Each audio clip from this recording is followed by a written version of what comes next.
30 రోజుల squats challenge. మీ శరీరంలో వచ్చే మార్పులు. మొదటి రోజు. మొదటి 30 స్క్వాట్స్ చేస్తే చాలా ఈజీగా అనిపిస్తుంది. కానీ 50 దాటాక కాళ్ళు మంట పెడతాయి. 80 దగ్గరికి రాగానే వణకడం మొదలవుతుంది. 100 పూర్తి చేసేసరికి ఊపిరి పీల్చుకోవడమే కష్టం. కాళ్ళు పూర్తిగా అలసిపోతాయి. మూడవ రోజు. నిద్రలేస్తే కాళ్ళు మీవేనా అనిపిస్తుంది.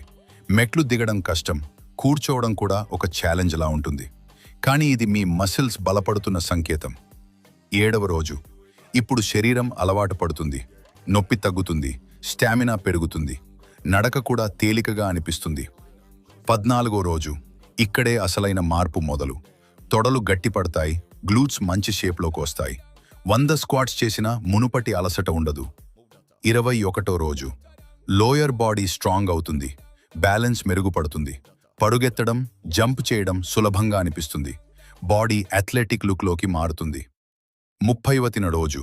30 రోజులు పూర్తయ్యేసరికి కాళ్ల రూపం స్పష్టంగా మారిపోతుంది. గ్లూట్స్ టైట్గా, తొడలు దృఢంగా కనిపిస్తాయి. అద్దంలో చూసుకుని మీరు మీపై గర్వపడే స్థాయికి చేరుకుంటారు.